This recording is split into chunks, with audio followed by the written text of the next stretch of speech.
Paramashivoham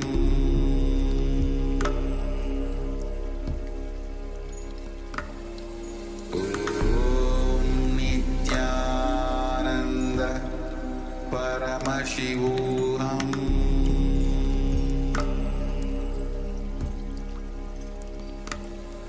Om Nityananda Paramashivoham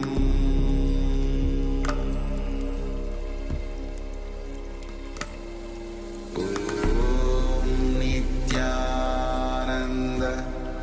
Paramashivoham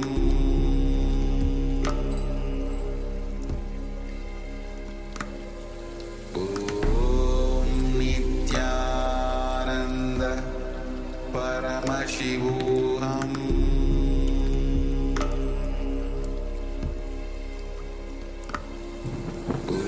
Om Nityananda Paramashivoham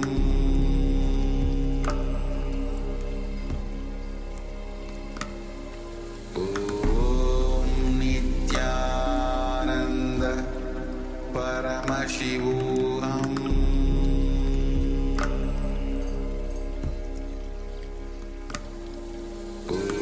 Om Nityananda Paramashivoham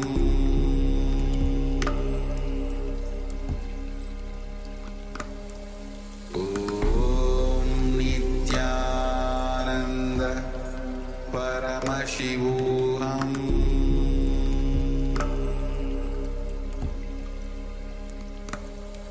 Om Nityananda Paramashivoham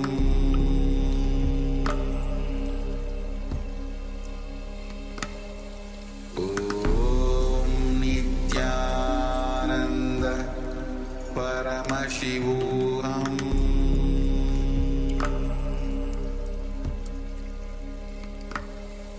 Om Nityananda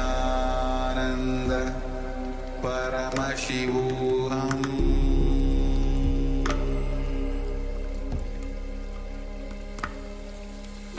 Om Nityananda Paramashivoham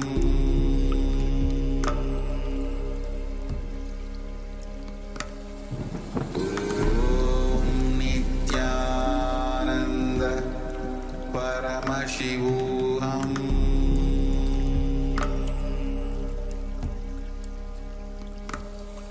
Om Nityananda Paramashivoham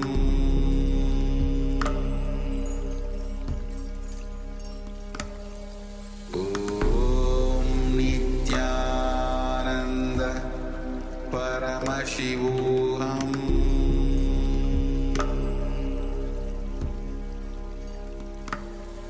Om Nityananda Paramashivoham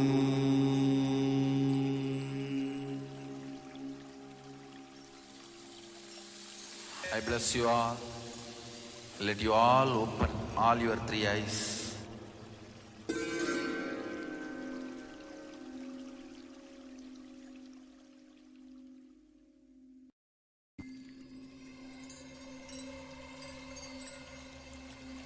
I welcome you all with my love and respect.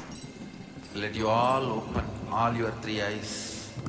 Om Nityananda Paramashivoham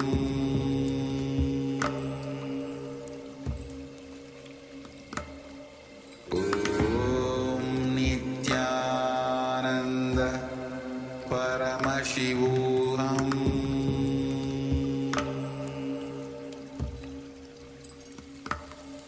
Om Nityananda Paramashivoham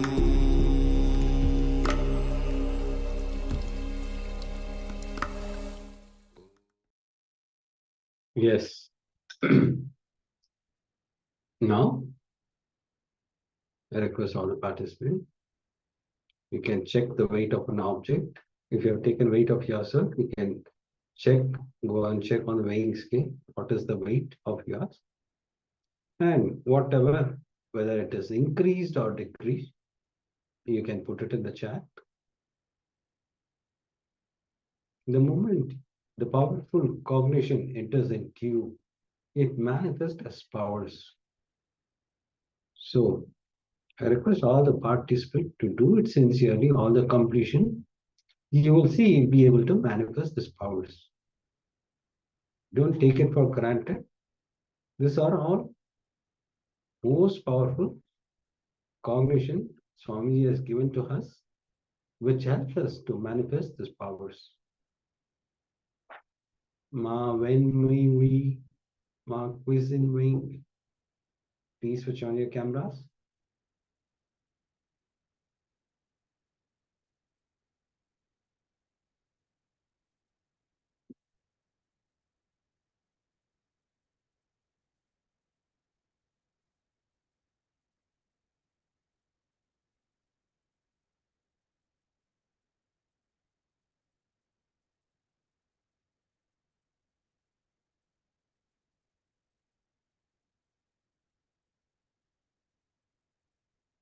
Yes.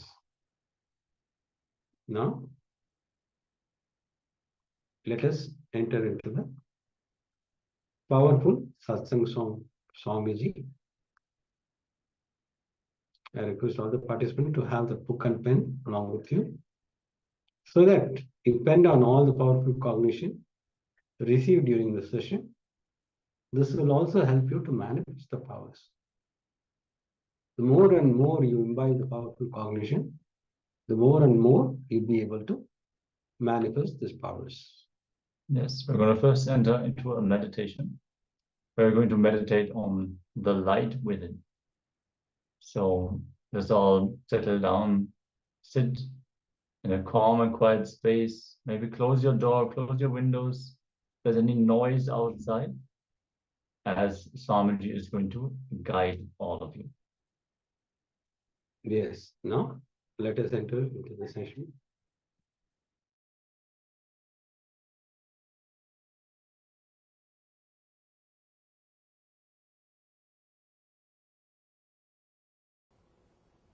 Here, Shiva is giving wonderful sloka, wonderful sutra,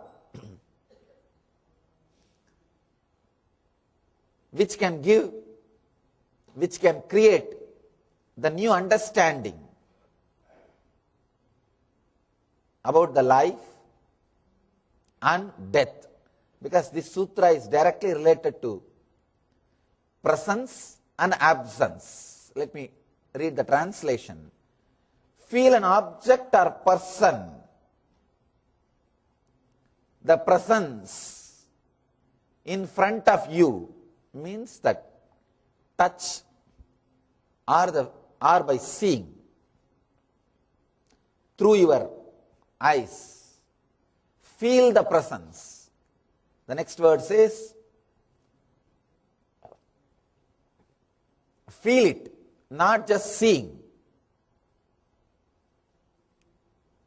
Next step,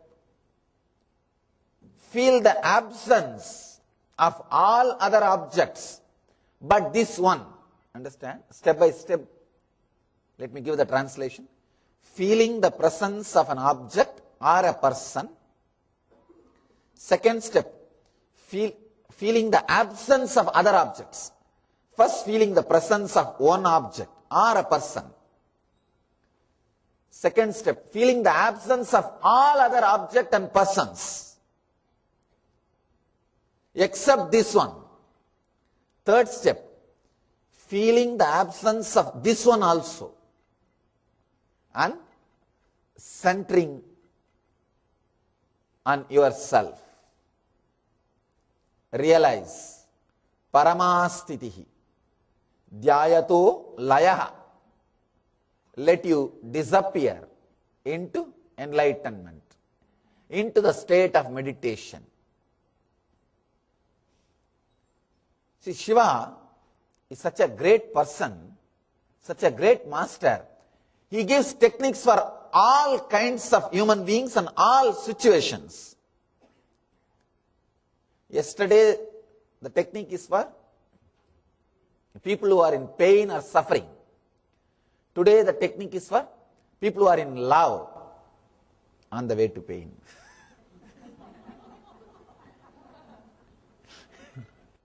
He says, first feel an object or that person before you.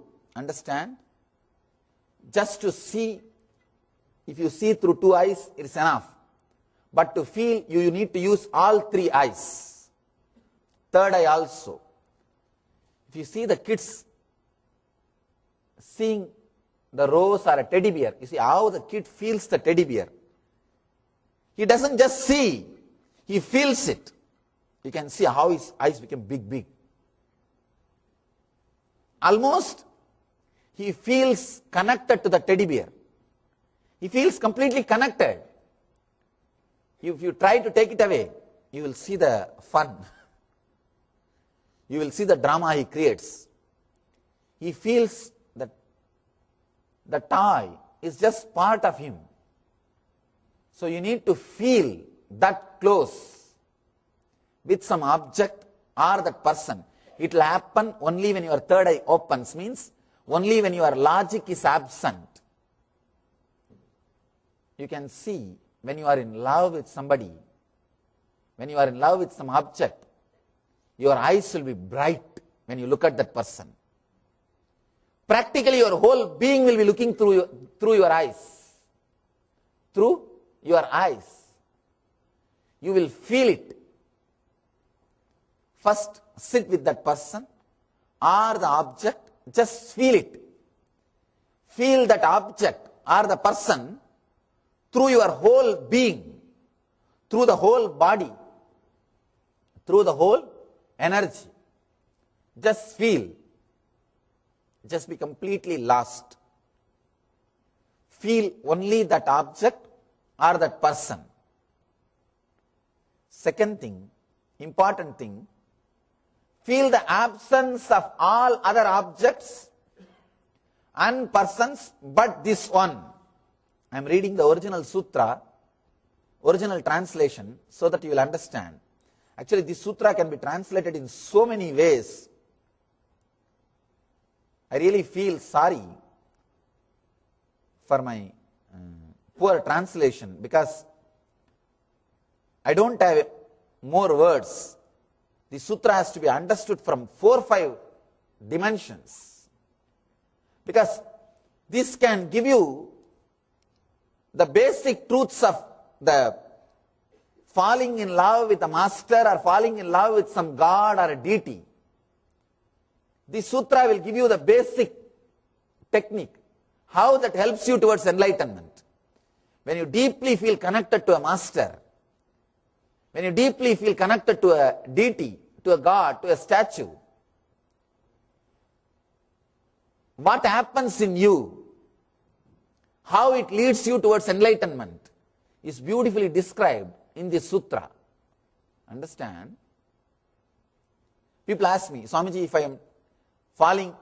I have fallen in love with a girl or a man, can this technique help me? It will. Because whenever you are in love with somebody, the other person will look like a god. He will be God for you. Understand? I always tell people come and ask me, Swamiji, I feel you are God. I tell them, this mood or experience will be there as long as you feel connected or you are in love. As long as you are feeling connected or you are in love. When you are in love with somebody, not only with me, with a master, with anybody, when you are in love, the other person will appear like a god. He will be fulfillment of your being. God means what?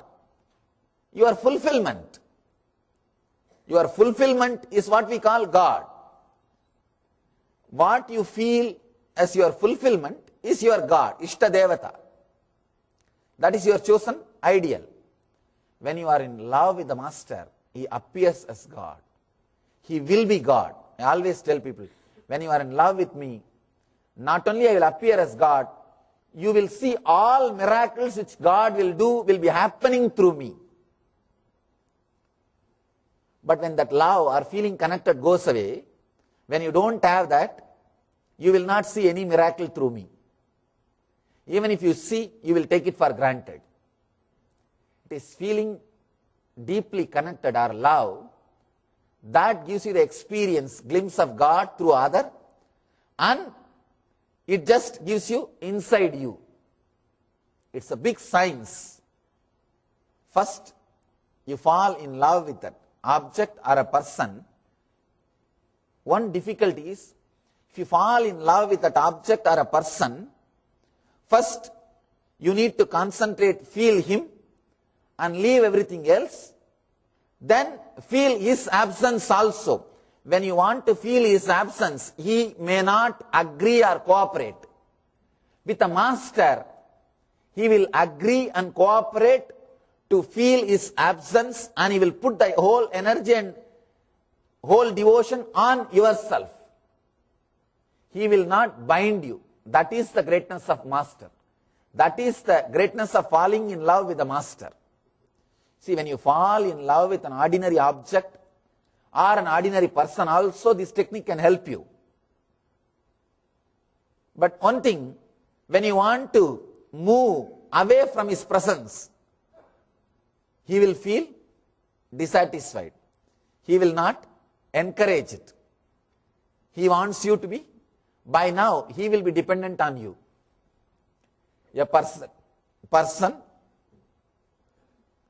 who acts as an object for you to fall in love and waits till everything else disappears from you and diverts the same attention and energy towards you and gracefully moves away, lets you experience his absence, is master.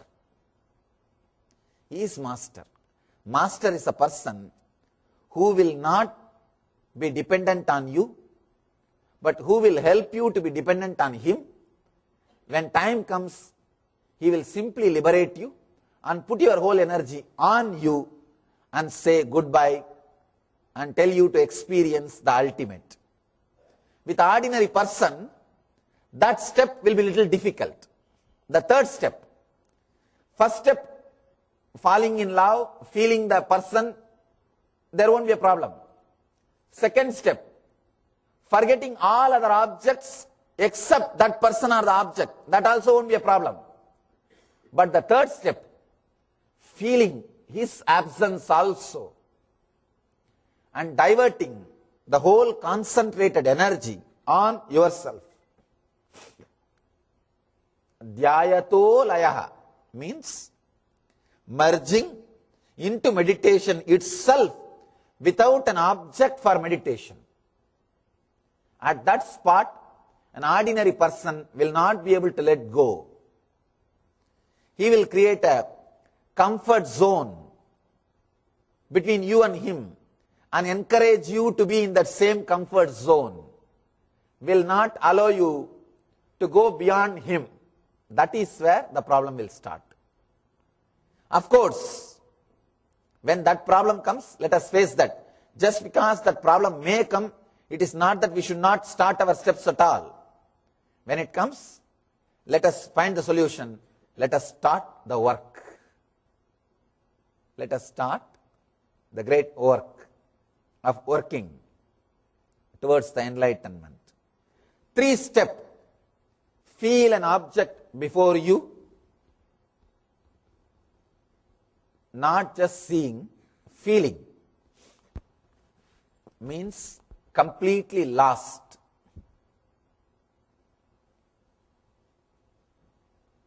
Feel the absence of all other objects and persons but this one.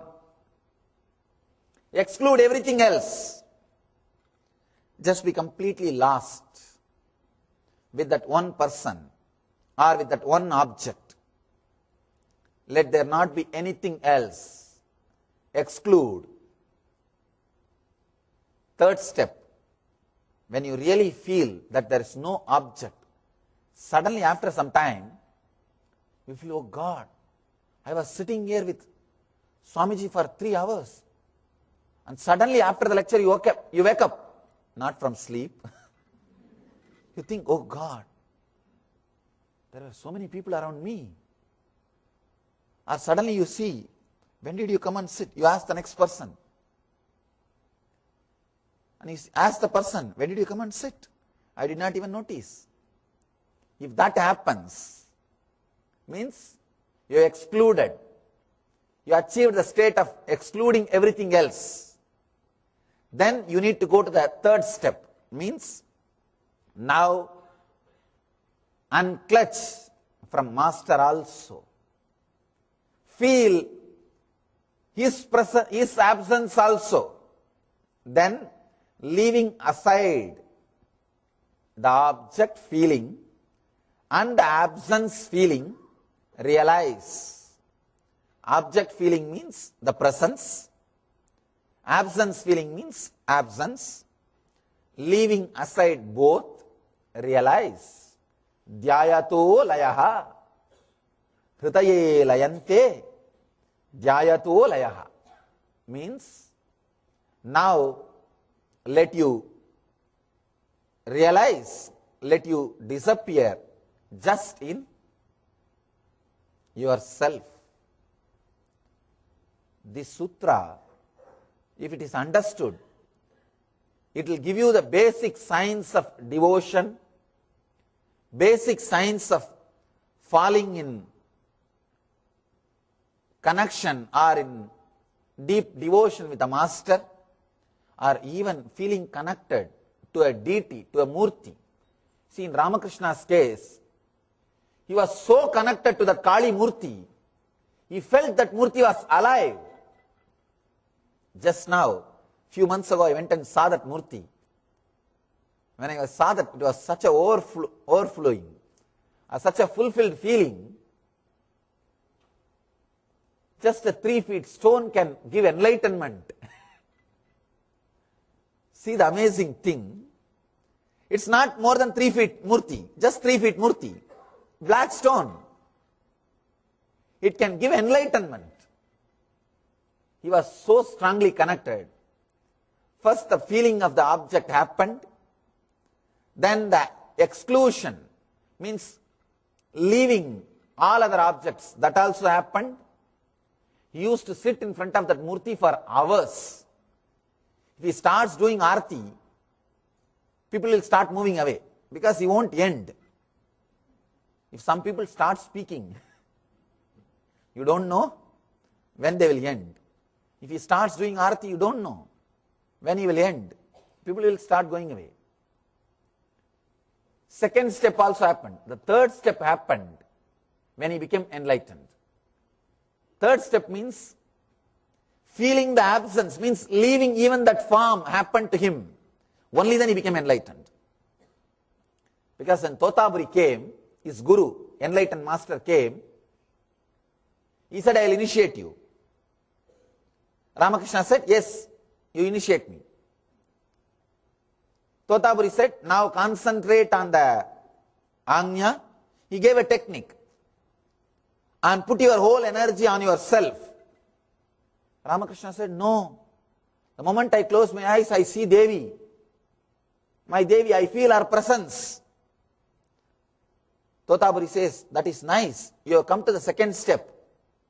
Nothing wrong. But now you need to go to the third step. Go beyond the form. Cut that murti. Cut that form. Ramakrishna says, what? How can I? I cherish this form. Throughout my life, I worshipped this form, respected, felt so deeply connected. How can I cut this form? Totaburi says, no, unless you cut, you won't experience the next step. Then finally Ramakrishna agrees. And he says, I visualized my knowledge as the sword and cut the form of Devi, means disconnected myself, felt the absence, ready to divert myself to my center. See, Directly you can't connect yourself with your center. First you need to use the outer object, presence, then absence, then you will be enlightened. Then Ramakrishna says, the moment I cut that form, destroyed that form, suddenly something opened in me. I am lost in samadhi, enlightenment. That moment he became enlightened. Understand, feel an object, even ordinary relationship, falling in love can raise you to enlightenment. With this one technique, feel that object or the person intensely, exclude everything else. Feel the absence of all other objects, only that object or that person's presence, then move away even from that person or the object. Feel the presence, feel the absence. Suddenly you will see you are centered on you, on your deeper self, on your consciousness, on your very being. Feel an object before you. Feel the absence of all other objects or persons but this one. Then leaving aside the object feeling and the absence feeling, realize dhyayanto layaha, let you relax, let you disappear, let you merge into the state of meditation or enlightenment. Try this technique. This you can do only with some person or object, so you won't be able to do now. First of all, we can't disclose with whom we are in love or with what object we are in love. It is such a personal, intimate thing. You can do it only alone with your private space. In your private space, try, if you are in love with some object or the person, try this technique.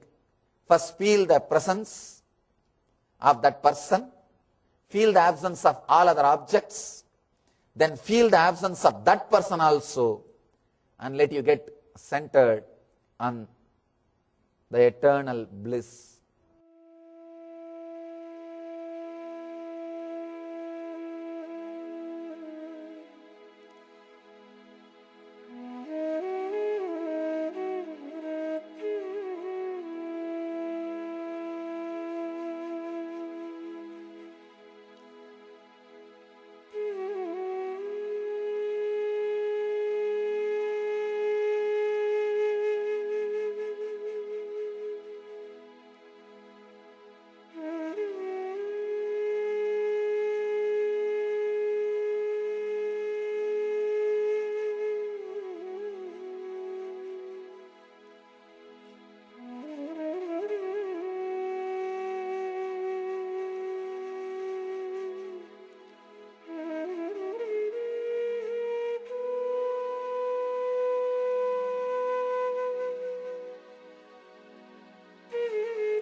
anything in the outer world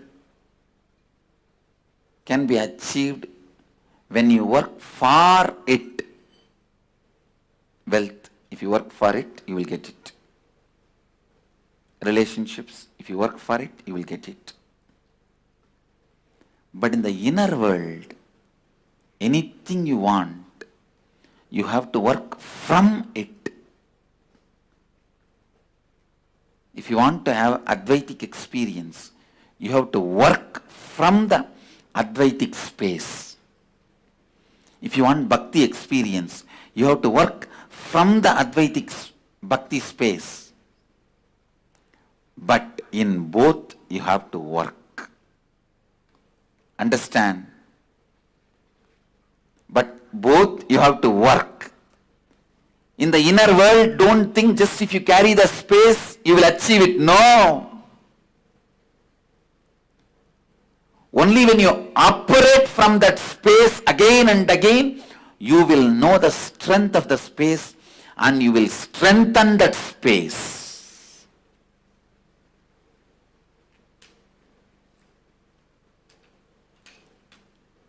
So today, less words, more contemplation. Less words, more contemplation. More manana. I wanted all of you to contemplate on this one truth. Please listen. Contemplate on this one truth.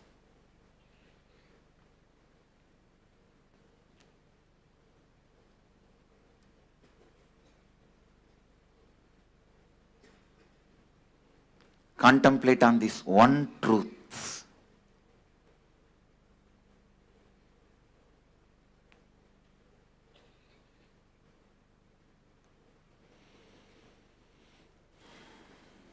Anything you want in the outer world, you have to work for it. Anything you want in the inner world, you have to work from it.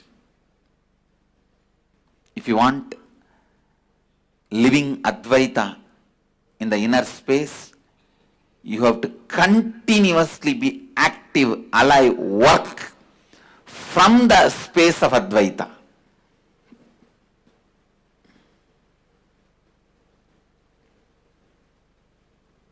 Work from the space of Advaita. Work from the space of Advaita. Drive yourself from the space of Advaita. Let the self-driving happen from the self.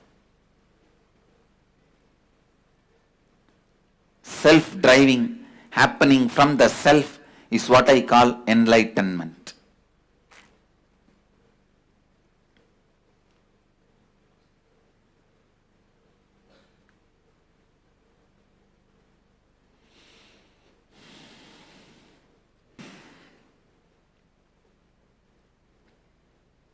Self-drive happening from the self is what is enlightenment.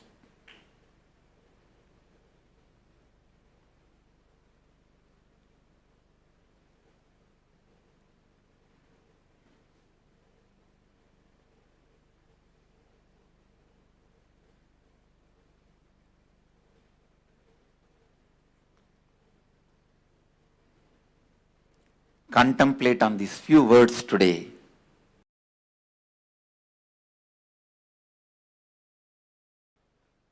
Please understand. Self-drive is the source of the knowledge a human being has. Means that is Saraswati. Knowledge is not number of books you read. Knowledge is not number of concepts you know. The amount of self-drive you have.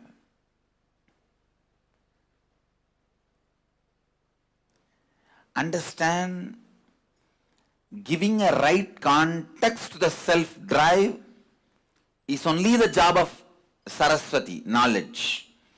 When there is a right context, the self-drive never gets dried up.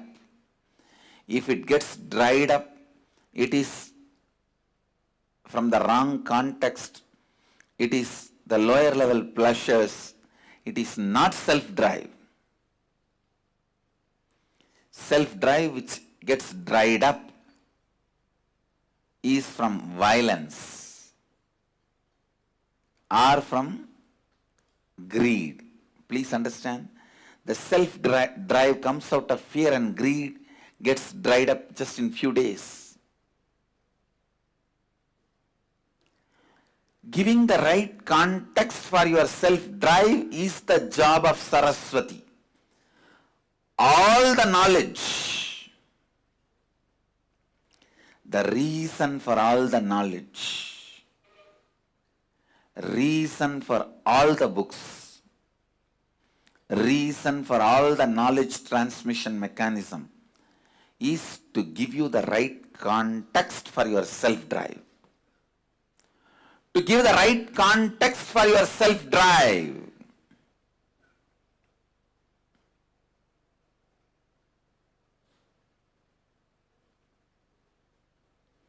Giving the right context for your self-drive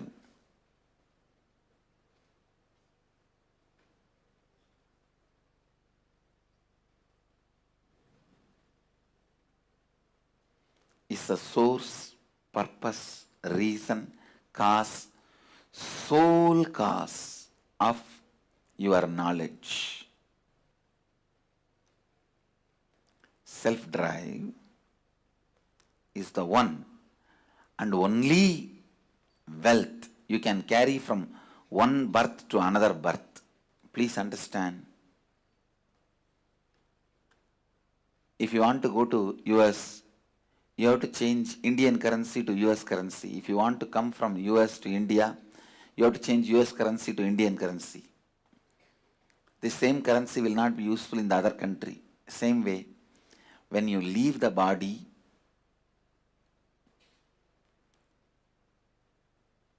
whatever you accumulated in this birth, wealth, life, relationships, properties, nothing will be useful in the next birth.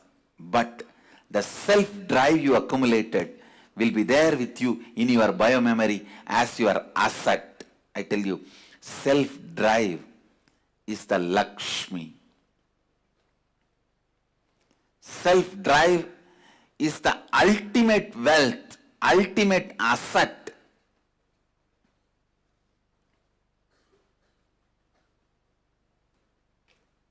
Anyone can accumulate, anyone can acquire. Uttared atmanatmanam atmanam avasadayet. This is the exact interpretation I will give.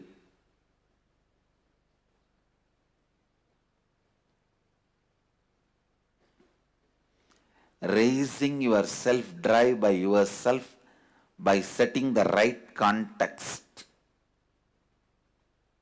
You will be a great friend for yourself. If you can't raise your self-drive by yourself by setting the right context, you are the greatest enemy for you. It is the self-drive that makes you king or beggar. It is the self-drive that gives you self-respect or not. It's a self-drive that gives you the ability to exist. That is a self-drive that gives you the strength to live. Self-drive is the love for life. Self-drive is the devotion for life. Self-drive is commitment towards life. Self-drive is the scale to measure your authenticity, integrity, responsibility, and enriching.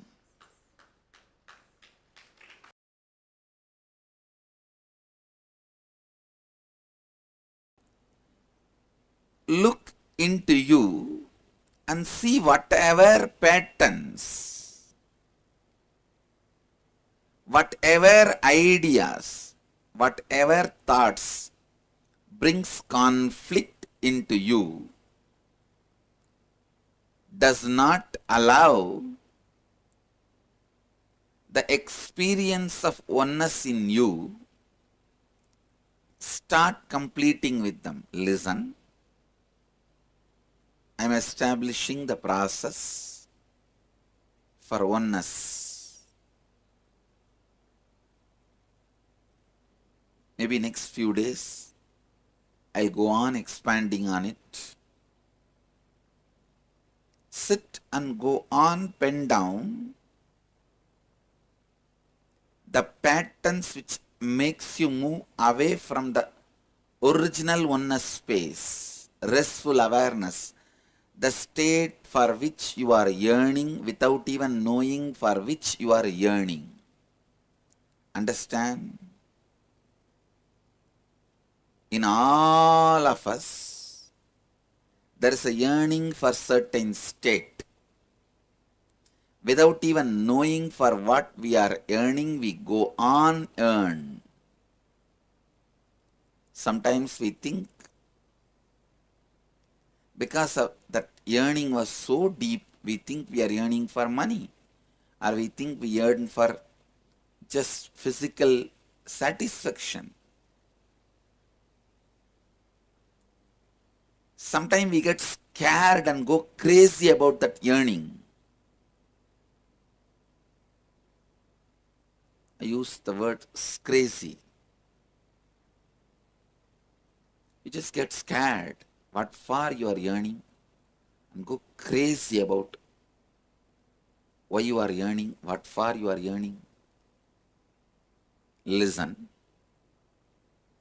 Whether you get scared of the yearning or go crazy about the yearning or get attached to what you yearn, ultimately you are yearning to a state of oneness, non-dual consciousness. Ekatva is not eka. Listen.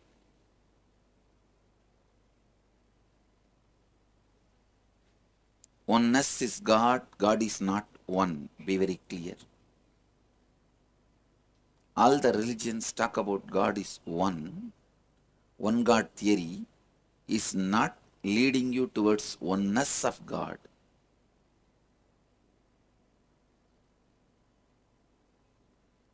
So I am not accepting the concept that God is one, or theology God is one, but I am very clear the fact that reality is God is oneness.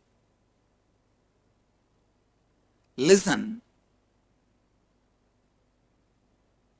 God is oneness, and you are constantly yearning for that oneness which is in you, or you are part of that oneness.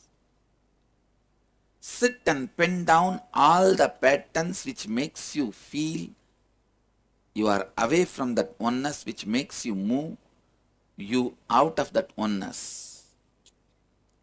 If you start penning down the idea, I am the body, that usually makes you move out of that oneness. I am the mind, makes you move out of that oneness. Your association with different patterns, that makes you move out of that oneness. Listen. But solution is not, I am not the body. That is the biggest mistake most of the Vedantis do. Immediately they start punishing the body and start declaring, I am not the body, I am not the body.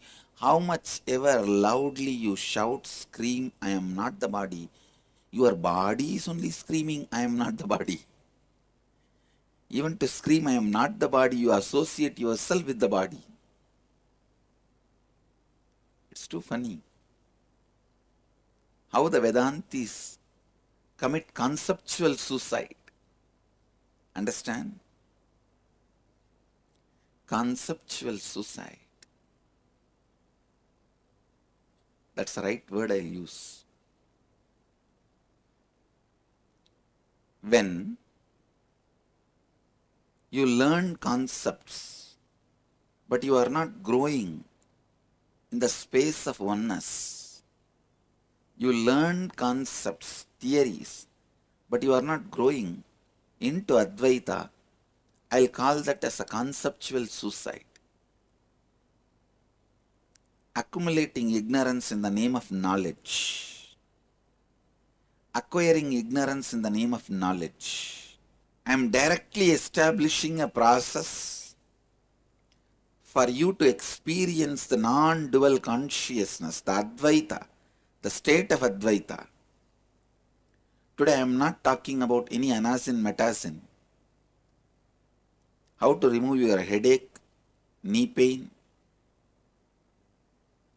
how to have good relationship with your family or teamily. No, I am not talking any of that. Listen, I am very straight.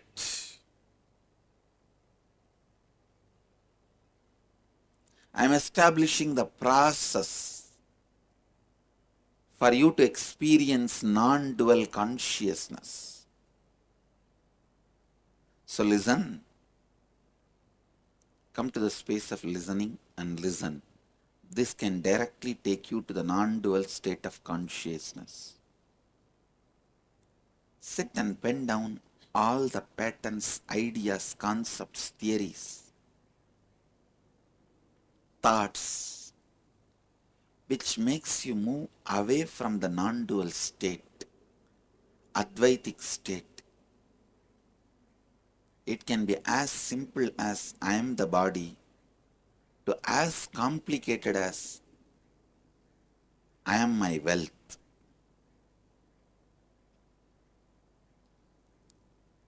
Sometimes people are ready to die but not ready to give up their wealth because their affiliation, association, idea of connection with wealth has become far more deeper than the idea I am the body. Very funny thing. People start eating to be alive, but every year millions of people die because of eating. People start eating to be alive, but every year millions are dying because of overeating. Because by and by they associate themselves with the food more than their body or ability of the body to make the food into life. Their ability to make the food into their life,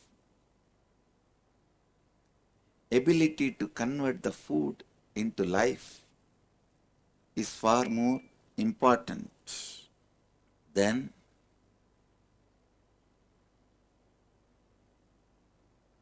just eating.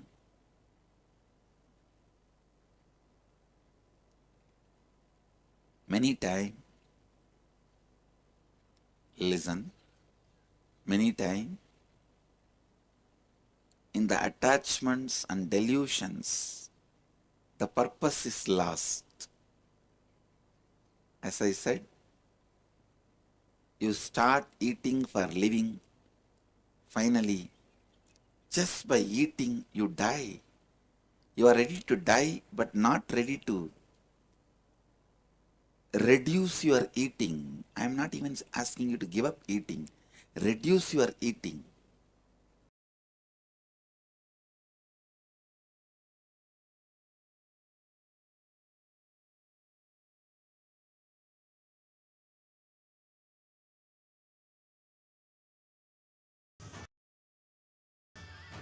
For Brahma and Vishnu, early morning, the form of light shaft, means the consciousness which is beyond time and space enters into time and space. Sadashiva declares, Let me become many to celebrate myself. So morning, we celebrate he becoming many. You can see every deity, every god, we go on light the lamp. So each, the Sadashiva himself becomes many. So whole campus we went round. It was such high energy. So again the many becomes one. Not only spiritually, even socially, this celebration forms a very important part of my life. Because this is the only celebration I enjoyed from my birth, at least in this body.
Today is the best day. Sadashiva appears for Brahma and Vishnu early morning in the form of light shaft. Means the consciousness which is beyond time and space enters into time and space. Sadashiva declares, let me become many to celebrate myself. So morning, we celebrate he becoming many. You can see every deity, every god, we go on light the lamp. So each, the Sadashiva himself becomes many. So whole campus we went round. It was such high energy. So again the many becomes one.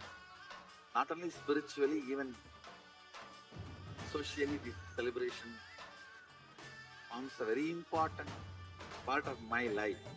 Because this is the only celebration I enjoyed from my birth, at least in this body.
best day.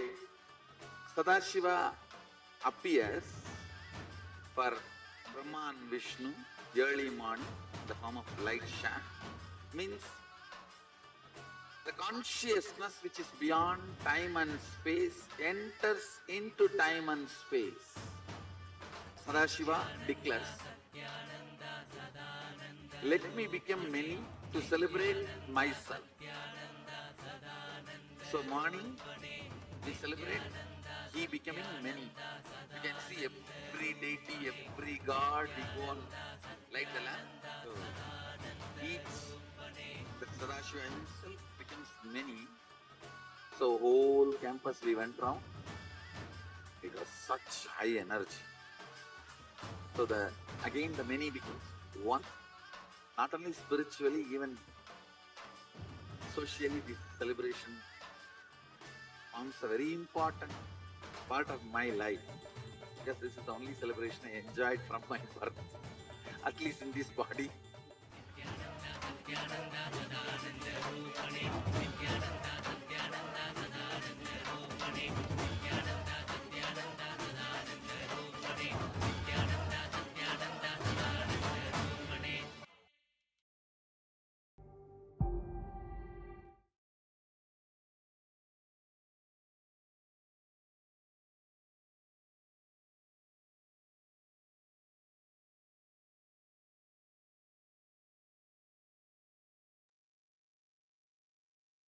Yes,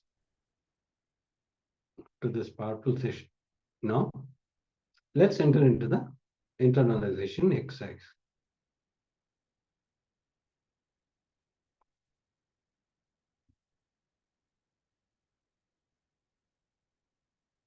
So please have your book and pen along with you so that we can enter into the internalization exercise.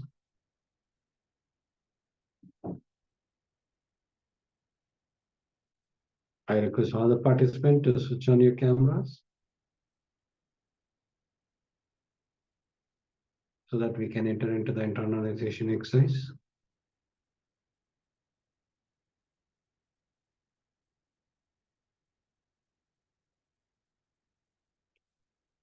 Please sit straight with complete awareness.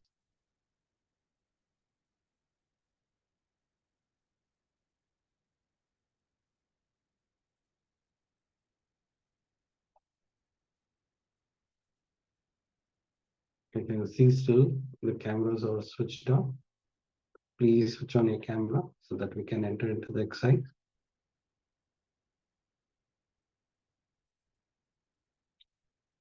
So here you will be identifying all the incidents where you were unable to make the other person to do what you want, or where you even avoid to attempt thinking they will not do what you want. Understand? You are going to identify all the incidents where you are unable to make the other person to do what you want, or where you even avoid to attempt thinking they will not do what you want. Identify the block within you that is reflected in the situation and in the other person. You are not now going to identify the block.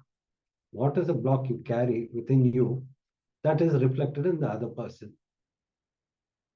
That in that situation, complete with the earliest instant where you experience this incompletion. So identify the recent incompletion you had with the other person, and you are going to complete with it. Please have your book and pen.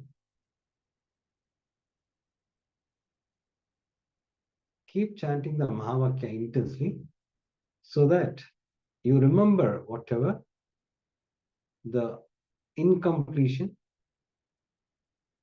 you had with the other person. Because even this Mahavakya helps you to identify the incompletion. Your mind always block to remember all those things. This Mahavakya is going to help you to identify all the incompletion. So please complete with the earliest instant where you experience this incompletion. Now, let us enter into this exercise.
bless you all. Let you all open all your three eyes and manifest the powers of Mahasadashiva. Om Nityananda Paramashivoham.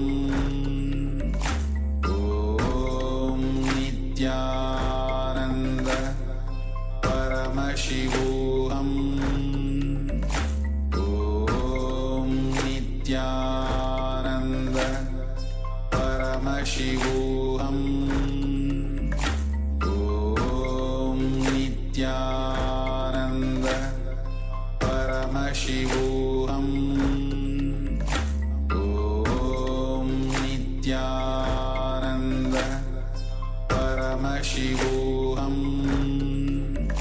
Om Nityananda Paramashivoham. Om Nityananda Paramashivoham.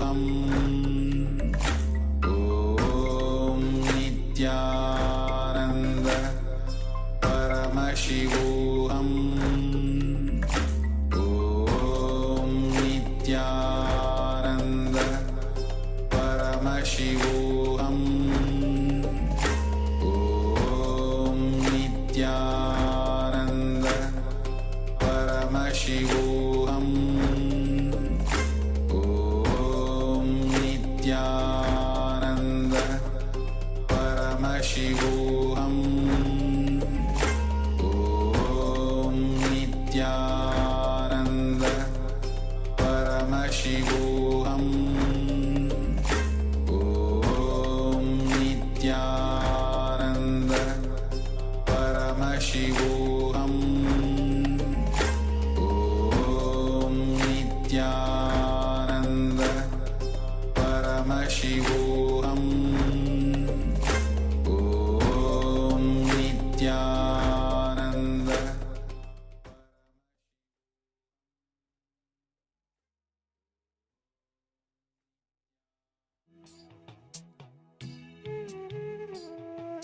Yes. Now, after this powerful internalization, let's enter into the power manifestation session. I request all the participants to switch on your camera and please sit straight with your head, neck and spine so that we can enter into the power manifestation. Yes, in this round we're going to manifest the power of anima, which means decreasing. We're going to decrease the size of an object. So select any one object. Can be maybe a small figurine or a pen, something which is nearby and which is not too large, something that you can measure easily and then compare the size. Let's take a few moments and find an object that you want to manifest this power on. And take the first measurement. You can either use measuring tape or you can just take a piece of paper, place the object on it and just draw the outline. For example, let's say you're using a bottle cap. You can just draw the outline of that bottle cap and then you can reduce the size of this object. Or you could reduce the size of the bottle cap and then try to screw it onto the bottle and see if it fits, if you don't have any other measuring tool. So just take a few moments and determine the size of the object before we enter into this round of the power manifestation. Yes, sorry for the technical glitch. We're going to manifest the power of reducing the size. So pick an object and measure the size initially. And then you can start connecting with Swamiji. Yes, now you will connect with Swamiji. Sit with this powerful cognition and meditate on intensely as visualize Paramashiva has come down in the form of Bhagavan Nityananda Paramashivam. Remember Paramashiva in your third eye. Sit with powerful cognition and meditate on it. Then intensely think that you are Nityananda Paramashiva. Anything else you think as you identity is a delusion. Drop all the doubt and visualize, unclutch from all the thoughts. Intensely chant the Mahavakya.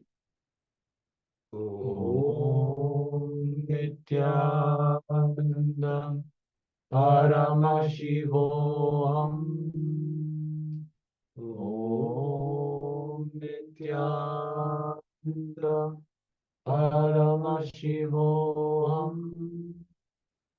Om Nityananda Paramashivoham. Now, let's enter into this power manifestation. Keep chanting the Mahavakya intensely as we enter into the power manifestation.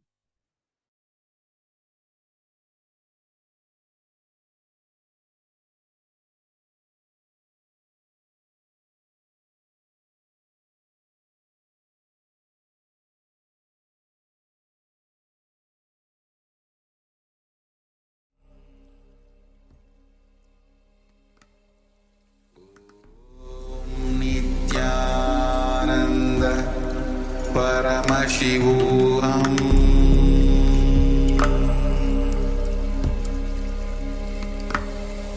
Om Nityananda Paramashivoham.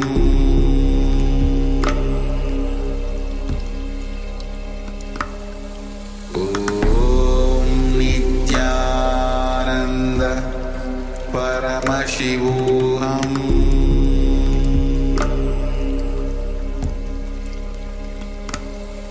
Om Nityananda Paramashivoham.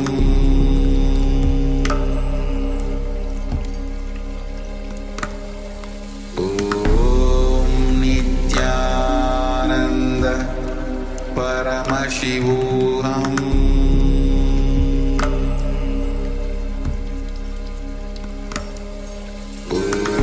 Om Nityananda Paramashivoham.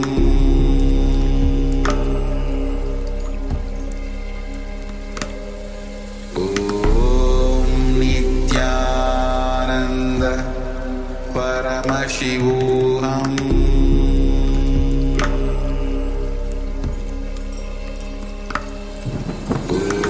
Om Nityananda Paramashivoham.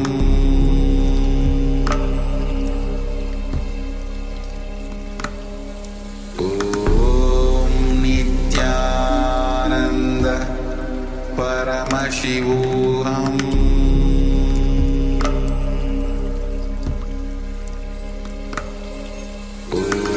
Om Nityananda Paramashivoham.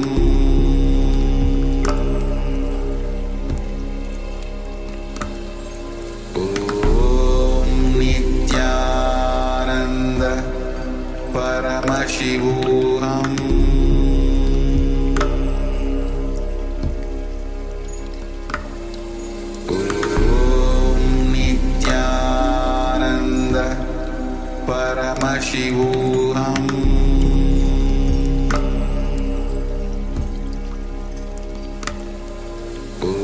Om Nityananda Paramashivoham.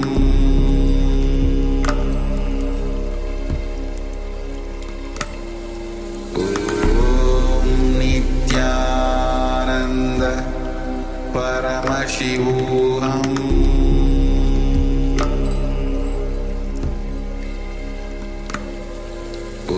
Om Nityananda Paramashivoham.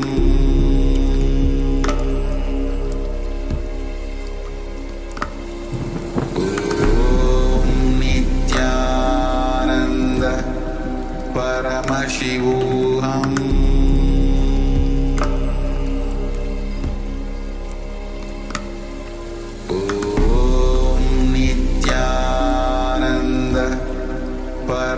Paramashivoham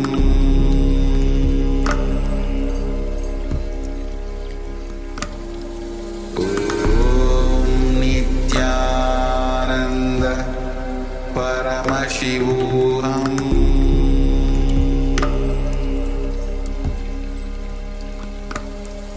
Om Nityananda Paramashivoham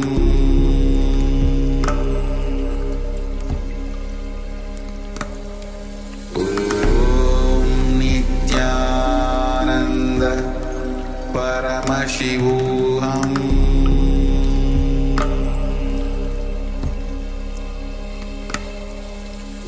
Om Nityananda Paramashivoham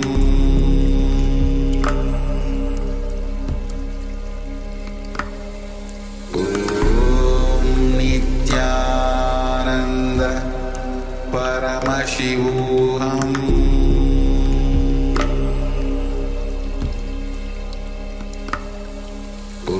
Om Nityananda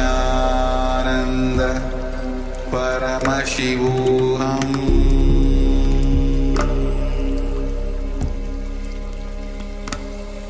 Om Nityananda Paramashivoham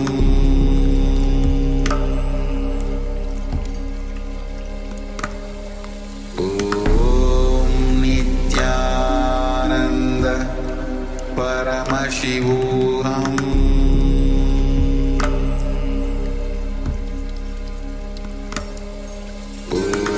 Om Nityananda Paramashivoham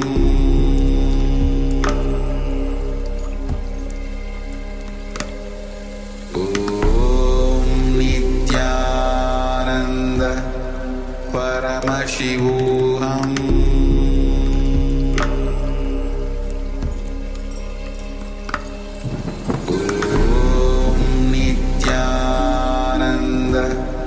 Paramashivoham Paramashivoham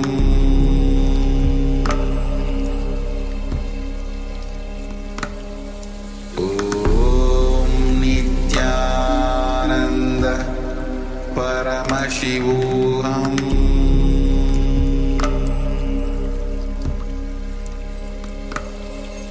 Om Nityananda Paramashivoham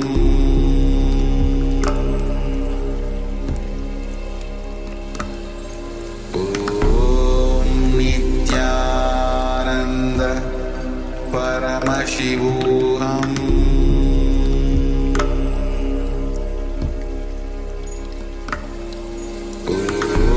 Om Nityananda Paramashivoham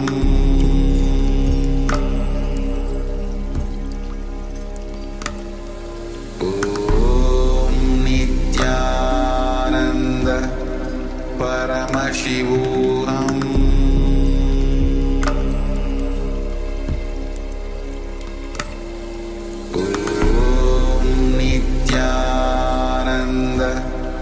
Paramashivoham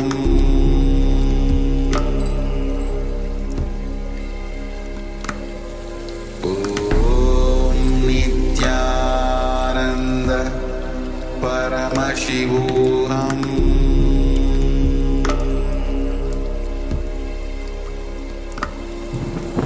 Om Nityananda Paramashivoham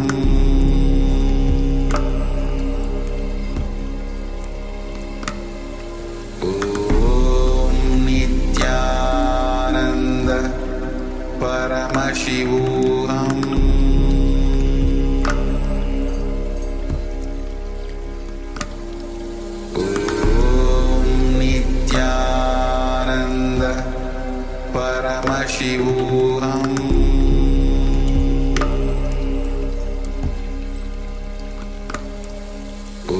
Om Nityananda Paramashivoham